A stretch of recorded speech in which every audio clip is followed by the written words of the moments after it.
Being a member of oversight, we follow up with whistleblowers, and we also can conduct our own investigations. So myself, Representative Burchett from Tennessee, and Representative Gates were on a small codel to the Panhandle because a whistleblower came forward from Eglin Air Force Base pilots to Representative Gates' office saying that the Air Force was essentially covering up UAP activity and we needed to look into it. So we coordinated the meeting. Pentagon tried to initially cancel the first one. We got it back on the books. We show up there and we get in, and the base commander tried to basically tell us that we didn't have authorized clearance to look into and speak to some of the witnesses, of which you don't tell Congress that we don't have the authorized clearance, especially members of House Armed Services, Oversight, and Judiciary.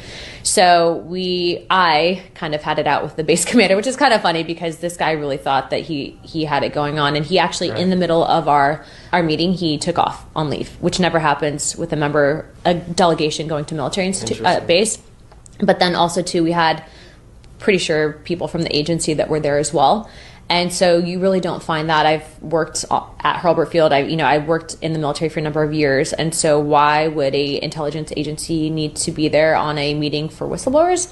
So that happened. I can tell you, based on my investigations, not in a classified setting, that I absolutely believe that there is things that are advanced technologies not of human origin. And then we conducted the interview with David Grush. As you saw, it was one of the most widely attended congressional hearings in U.S. history. The information that was brought forward was particularly alarming because you're hearing about people that have potentially been murdered and covering up this information, and it was very interesting. So I advise everyone to watch it. Yeah, was it...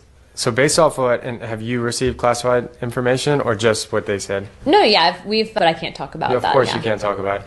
So what did you, before you came to Congress, did you think aliens were real? So I wouldn't call them aliens. I really like what Grush calls them. He says that they're interdimensional beings, and he's very specific about that. What does that mean? I think it means that they're not necessarily a biological entity from another planet per se. Interesting.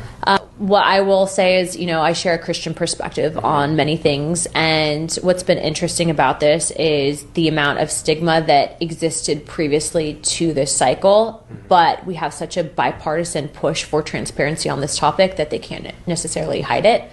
It has been interesting to see the levels of things that come up. Oh, there's no authorized clearance. You don't have the read-in authority for this, that, and the other. Well, if Congress is writing the bills to fund these programs, yet we don't have authorized access and oversight into it, then that's not necessarily something that happens in a free country, right?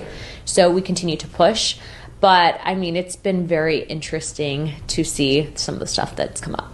Was it before you learned it? Did you think it was going to be completely different than what you learned? Was it no? I had some suspicions leading up into it. When I was stationed at Portland Air Guard Unit a number of years ago, I remember there was a incident that occurred, and the pilots kind of came back and asked one of them what he thought it was, and he couldn't really talk about it. He didn't want to, because the stigma that the military has is that you're crazy, right? But we're seeing that with especially technology that we have, even your iPhone, for example, you can record things and it's not necessarily going to be classified.